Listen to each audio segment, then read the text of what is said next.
Germany, late 1930s. The streets are quiet, but fear never sleeps. In the dead of night, a family sits in silence in their small Berlin apartment. The mother clutches her child. The father stares at the door. Outside, heavy boots echo on the stairs. There's a knock, not at their door, but the next door. Shouts, the sound of furniture breaking. Their neighbors, people they had shared meals with, are dragged away by men in black uniforms. The family does not move. They do not speak. They do not ask questions. In Hitler's Germany, to ask is to invite danger. To know too much is to vanish. This scene, multiplied across countless towns, villages, and cities, captures the reality of Hitler's rule. His grip on power was not just built on speeches or rallies, but on purges, ruthless campaigns of violence designed to silence opposition, intimidate the population, and consolidate control. This is the story of Hitler's most ruthless purges, from his rise to power in 1933 to the final catastrophic years of the war. The first great purge came in June 1934. Hitler had been chancellor for just over a year, but his position was still precarious. The Nazi stormtroopers, the SA, had helped bring him to power, but under their leader, Ernst Röhm, they had grown into a state within a state. With millions of men, they dwarfed the official German army. Röhm dreamed of a people's army that would replace the traditional officer corps. For the old elites, the generals, the industrialists, and President Paul von Hindenburg, this was a nightmare. They demanded Hitler act. Within the Nazi party, rivals like Heinrich Himmler and Hermann Göring whispered that Röhm plotted treason. On June 30th, 1934, Hitler struck. In what became known as the Night of the Long Knives, Röhm and dozens of SA leaders were arrested and executed. But the purge went further. Old enemies like former Chancellor Kurt von Schleicher were murdered. Even long-forgotten critics were hunted down. The official death toll was 77, but historians estimate several hundred. The effect was immediate. The army pledged loyalty to Hitler. The conservative elites breathed a sigh of relief, and the message was clear. Loyalty was no protection. From now on, power lay in Hitler's hands alone. The Night of the Long Knives was the first major bloodletting of the regime, but not the last. It was the opening act of a far darker play. After 1934, Hitler perfected the machinery for terror. The Gestapo, the secret police, expanded rapidly, relying on networks of informants. Concentration camps, first built for political opponents like communists and socialists, began to swell with new prisoners. The purges widened. Trade union leaders vanished. Catholic priests who criticized the Nazis were silenced. Journalists who dared question Hitler disappeared. What made the system chilling was its efficiency.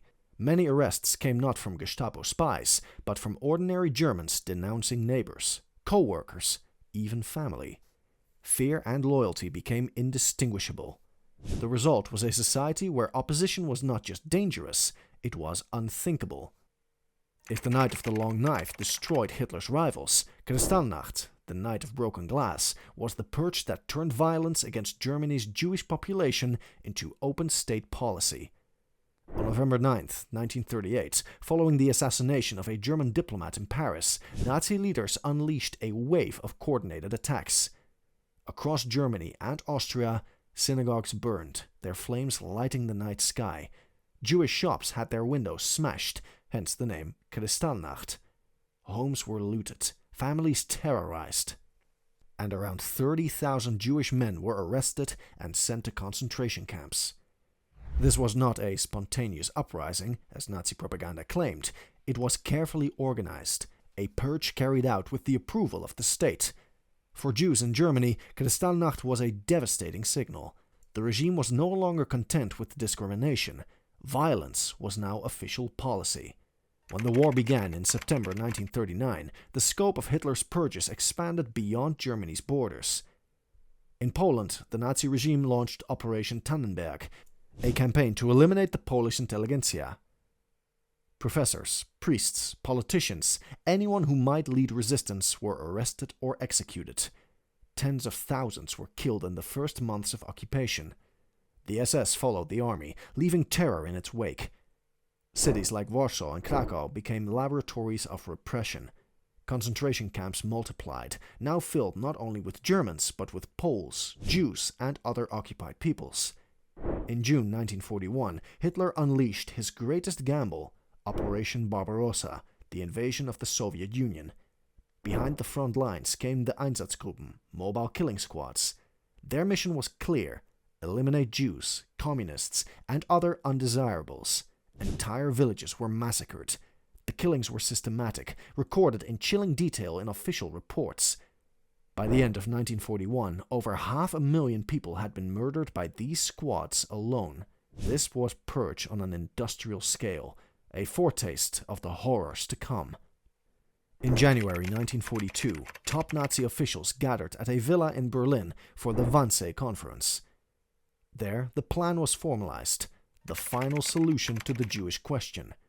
This was no longer about intimidation or forced emigration, it was about extermination. Across occupied Europe, Jews were rounded up and deported to newly built death camps: Auschwitz, Treblinka, Sobibor, and others. Millions were transported in cattle cars, unaware of their fate. These were the ultimate purges, not of individuals, but of entire communities. Carried out with bureaucratic precision, they represented the darkest chapter of Hitler's rule. By 1945, 6 million Jews had been murdered, alongside millions of Poles, Soviet prisoners of war, Roma, disabled people, and political dissidents. What made Hitler's purges so effective was not only the brutality of the SS, but the silence of society. Many Germans knew, at least in part, what was happening. They saw neighbors disappear. They passed burning synagogues. They watched columns of prisoners march through their streets. Some opposed, a few resisted, but most remained silent. Fear was one reason, propaganda was another. For many, silence was easier than confrontation. This silence, historians argue, was itself a form of complicity. Each purge was wrapped in propaganda. The Night of the Long Knives was portrayed as Hitler saving Germany from treason. Kristallnacht was cast as spontaneous anger. The Eastern massacres were hidden behind the language of security operations. Hitler understood the power of narrative. Violence alone could not hold a nation. It had to be framed as necessary, righteous, inevitable. For many Germans, this framing worked. For others, it offered a convenient excuse not to question. As the war turned against Germany, the purges became more desperate. In the final years, Hitler authorized executions of generals who doubted him, civilians accused of defeatism, even children in the Hitler Youth who refused orders. The machine of terror, once aimed outward, now devoured its own people. When the Third Reich collapsed in 1945, the full scale of the purges was revealed. The world saw the camps, read the reports, and counted the dead. The reckoning began at Nuremberg, where the surviving architects of terror were tried. The story of Hitler's purges is not just about one man's cruelty.